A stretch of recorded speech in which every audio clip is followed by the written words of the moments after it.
कपड़े के एक व्यापारी ने अपने कपड़े का आधा भाग 20% लाभ पर तथा शेष कपड़े का आधा भाग 20% हानि पर बेचा तथा शेष को उसके क्रय मूल्य पर बेच दिया। उसको कितने प्रतिशत का लाभ या हानि हुई है? इसको करने का बहुत ही ज़्यादा एक अच्छा सा शॉर्ट ट्रिक है दोस्तों। आप इन जैसे सवालों को आप ऐसे कर सकते हैं। देखना दोस्तों, जब प्रॉफिट लॉस पूछे कि प्रॉफिट परसेंट कितना है या लॉस परसेंट कितना है, तो आप इजीली निकाल सकते हैं। कैसे निकालेंगे दोस्तों? कि मान लो कपड़ा जो है वो 100% में खरीदा है और 100% की फ्रैक्शन वैल्यू दोस्तों होती है 1। ठीक है, आप देखना इसको, ये बोल रहा है कि कपड़े का आधा भाग, मान लो एक कपड़ा है, एक कपड़ा खरीदा, ठीक है, इसका आधा भाग दोस्तों मतलब 1/2 जो है उसने 20% लाभ पे बेचा है, मतलब प्लस का 20%। और शेष कपड़े का, अब तो दोस्तों देखना, एक में से आधा तो हो गया, अब बचा कितना? सिर्फ आधा भाग, और उसका भी आधा भाग, मतलब 1/2 का भी आधा भाग कितना हो गया दोस्तों? 1/4। ठीक है, तो 1/4 जो भाग है उसने वो 20% हानि पर बेच दिया, मतलब 20% हानि पर बेच दिया।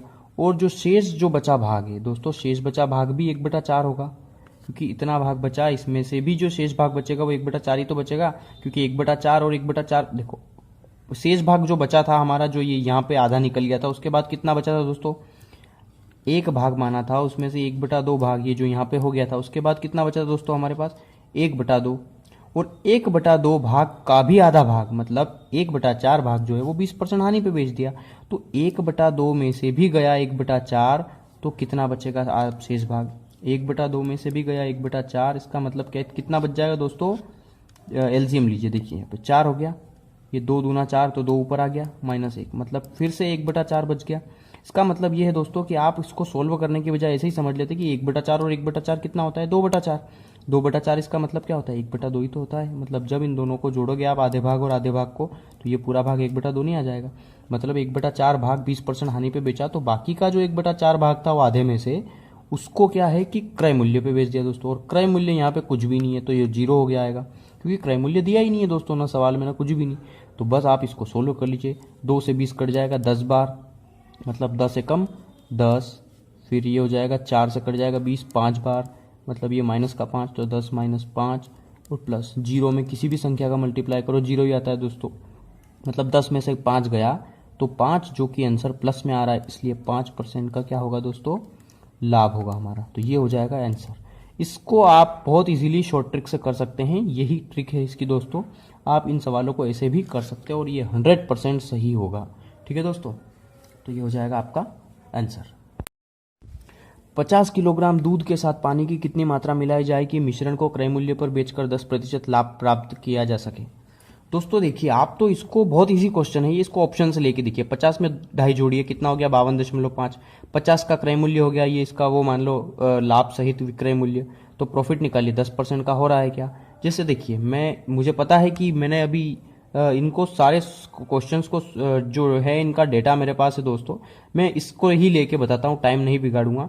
कि मान लो 5 किलो, देखो 50 किलो का तो दूध ही है, अब इसमें कुछ मिलाया उसने यहाँ पे, तो जो भी मिश्रण बना उसको उसको क्रय मूल्य पे ही बेच दिया, मतलब जितने में खरीदा था उतने में ही बेच दिया, तो उसको 10% का लाभ हो गया। अब समझना, अगर मैं 50 में 5 मिला देता हूँ दोस्तों, समझना, तो कितने का मिश्रण हो गया?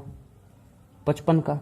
मतलब 50 क्रय मूल्य था, 55 सेलिंग प्राइस हो गया, 10% का प्रॉफिट हुआ कि नहीं? समझना, 10% का प्रॉफिट हो गया कि नहीं? बिल्कुल हो गया, क्योंकि 50 का 10% कितना होता है दोस्तों? 5, और 50 में यही तो 5 जोड़ा हमने, तभी जाके, मतलब 55 रुपये उसकी सेलिंग प्राइस होना चाहिए। और 55 रुपये ही तो सेलिंग प्राइस है, क्योंकि 55 रुपये सेलिंग प्राइस रखेंगे तभी तो इस 50 की चीज़ पे 10% का प्रॉफिट आएगा दोस्तों। मतलब 50 रुपये में कोई चीज़ मैंने खरीदी, 55 में मैंने बेच दी, कितने का प्रॉफिट? 10% का। देखिए 5 का फायदा हुआ, 50 की चीज़ को 55 में बेचा, 5 का फायदा हुआ। किससे हुआ दोस्तों? 50 से, क्योंकि 50 पे ही खरीदा है मैंने। तो 5 का, देखो 50 की चीज़ 55 में बेची, तो 5 का फायदा 50 पे, तो 5 का फायदा 50 पे, तो 100 पे कितना? तो 50 एकम 50, 50 दूना 100, 5 दूना 10% आ गया कि नहीं आ गया दोस्तों? ये आ गया 10% लाभ। तो 10% लाभ, तो आप ऑप्शन लेके ऐसे भी कर सकते हैं या फिर आप ऐसे भी कर सकते हैं, दोनों तरीके से कर सकते हैं दोस्तों। यहाँ पे सीधी सी बात है कि आपका 10% प्रॉफिट दिख ही रहा है, मतलब ये हो जाएगा आपका 5 किलोग्राम आंसर। एक दुकानदार ने कुर्सी 2.1/2% हानि पर बेची।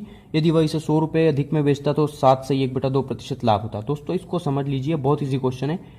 इतने प्रतिशत हानि पर बेची और अगर 100 रुपये ज़्यादा में बेचता तो उसको इतना % का प्रॉफिट होता। मतलब 2.1/2% की जो हानि है और 7.1/2% का जो प्रॉफिट है, इन दोनों का अंतर कितना है दोस्तों?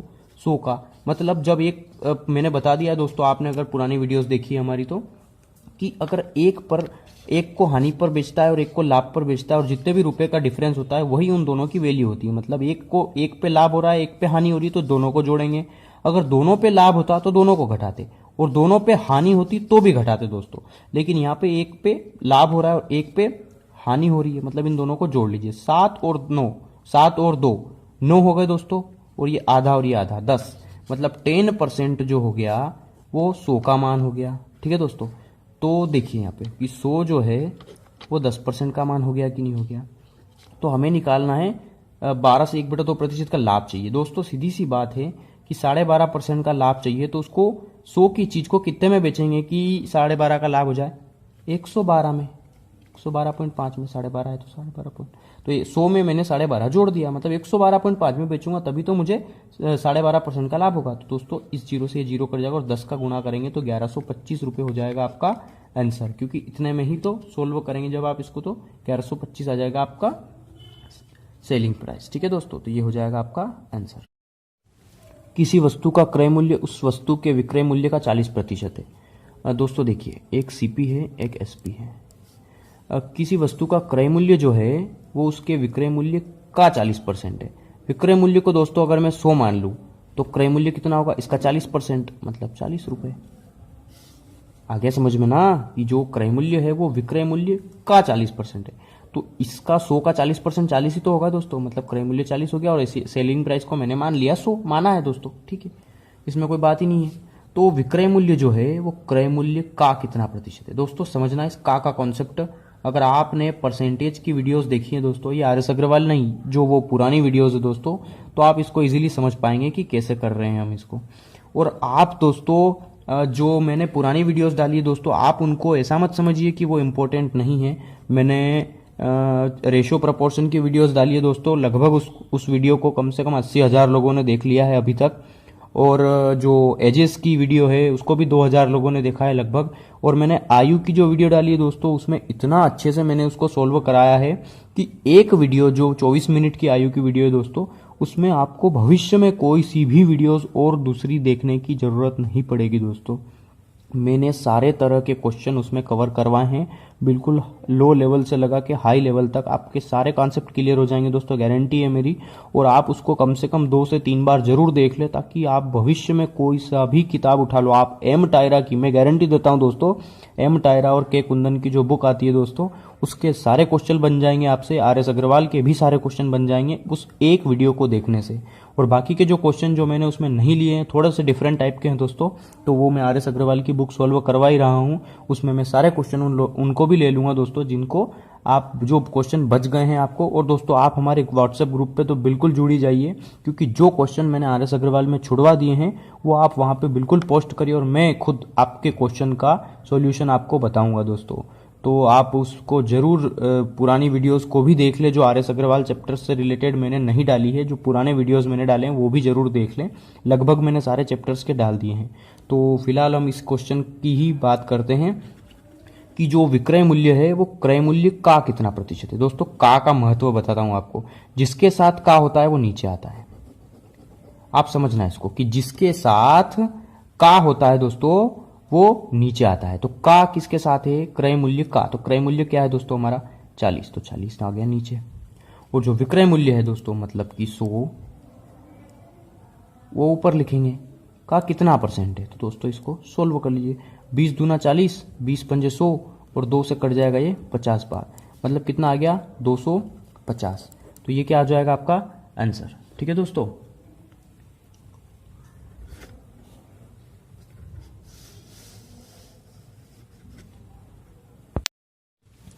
20 वस्तुओं का क्रय मूल्य 15 वस्तुओं के विक्रय मूल्य के बराबर है, तो लाभ प्रतिशत कितना है? दोस्तों देखिए, 20 वस्तुओं का क्रय मूल्य, 20 वस्तुओं का क्रय मूल्य 15 वस्तुओं के विक्रय मूल्य के बराबर है। ठीक है दोस्तों, समझना है इसको।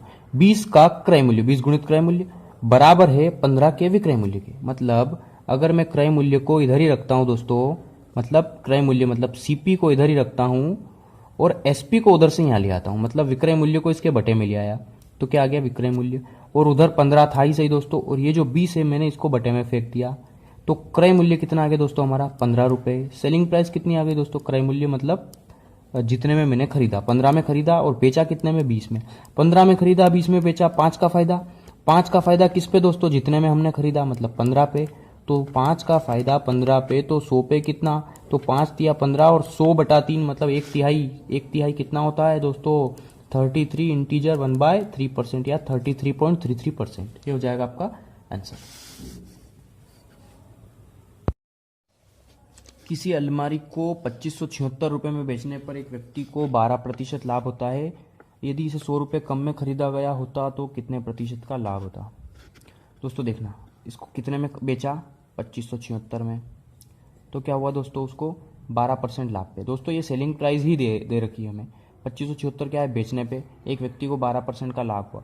मान लो दोस्तों 2576 इसका क्या है सेलिंग प्राइस है, तो दोस्तों क्रय मूल्य कम था इससे, क्योंकि 2576 में बेचा तो 12% का लाभ हुआ। मैं तो क्रय मूल्य इससे कम था दोस्तों। अगर मैं मान लूँ 100% क्रय मूल्य था और उसको 12% का लाभ हुआ, मतलब 112% में बेचा होगा। दोस्तों यहाँ पे तो 100% मुझे क्रय मूल्य मैंने मान लिया है, यहाँ पे सेलिंग प्राइस उसने दे रखी है और मेरी सेलिंग प्राइस मैंने मानी 112%, मतलब उसकी सेलिंग प्राइस है 2576, मेरी कितनी है दोस्तों 112। तो मेरा क्रय मूल्य मतलब मुझे 100 निकालना है।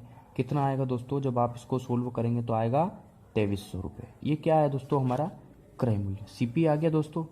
अब क्या करा कि यदि उसने 100 रुपये कम में खरीदा होता, मतलब 2300 की बजाय उसने सिर्फ कितने में खरीदा होता 2200 में, और तो उसे कितना प्रतिशत का लाभ होता दोस्तों। अगर सिर्फ 2200 में खरीदा होता और उसको कितने में बेचा होता 2576 में, वही जो ओल्ड सीपी है हमारी, ये न्यू सीपी आ गई, ये ओल्ड सीपी थी, मतलब पुराना क्रय मूल्य ये था, लेकिन 100 रुपये कम में खरीदा है, मतलब अब सिर्फ 2200 क्रय मूल्य है उसका, मतलब नया क्रय मूल्य कितना 2200, और बेचा कितने में 2576 में, तो उसका लाभ प्रतिशत कितना है दोस्तों। 2200 में कोई चीज खरीदी, 2576 में कोई चीज बेची, कितने का लाभ प्रॉफिट परसेंट कितना आएगा, देखो 376 का फायदा है, इसको आप इसमें से ये घटा दीजिए तो 376 रुपये का लाभ हो जाएगा दोस्तों।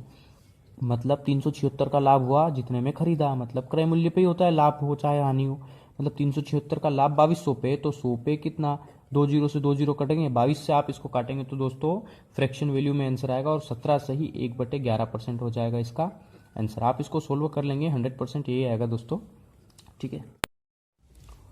मनीष ने 25 किलो चावल 32 रुपये प्रति किलो तथा 15 किलो चावल 36 रुपये प्रति किलो की दर से खरीदे और दोनों को मिला के 40.20 रुपये प्रति किलो की दर से बेच दिए, तो उसका लाभ कितना है दोस्तों। देखिए उसने 25 किलो जो चावल है वो उसने खरीदे 32 रुपये में, मतलब 1 किलो 32 रुपये में, तो 25 किलो कितने में दोस्तों। आप इसका जब मल्टीप्लाई करेंगे तो आपका जो आएगा वो 800 रुपये आएगा।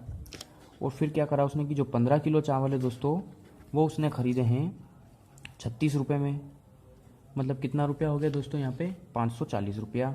आप मल्टीप्लाई कर लीजिए दोस्तों, मतलब टोटल उसने कितना खरीदा 25 और 15 हो गया 40 किलो, मतलब 40 किलो उसने खरीदा है 1340, क्योंकि 8 5 13 तो 1340। ठीक है दोस्तों, 40 किलो खरीदा है उसने 1340 रुपये में। ठीक है दोस्तों, अब क्या करा उसने कि मिश्रण को 40.20 रुपये प्रति किलो की दर से बेचा। मतलब मिश्रण कितने का है दोस्तों 40 किलो का, तो 40 किलो को उसने बेचा 40.20 रुपये में 1 किलो के हिसाब से, मतलब टोटल कितने रुपए में बेच दिया दोस्तों। आप इसका मल्टीप्लाई करेंगे तो दोस्तों आएगा 1608 रुपये में। मतलब टोटल कितने रुपए में खरीदा 1340 रुपये में 40 किलो खरीदा था, और टोटल 40 किलो 1608 रुपये में बेच दिया, मतलब यहाँ पे भी प्रॉफिट हो रहा है दोस्तों। तो प्रॉफिट परसेंट निकाल लीजिए, कितने का फायदा हो रहा है दोस्तों 268 का। कितने पे हो रहा है दोस्तों जितने में खरीदा, मतलब 1340 पे, तो 100 पे कितना। जब आप इसको सोल्व करेंगे दोस्तों तो 20% आ जाएगा आंसर। क्यों आएगा, क्योंकि देखो 0 से 0 कट गया और 134 दूना 268 होता है दोस्तों, मतलब 2 का गुना जब 10 पे करेंगे तो 20% ही तो प्रॉफिट होगा, मतलब 20% हो जाएगा आपका आंसर।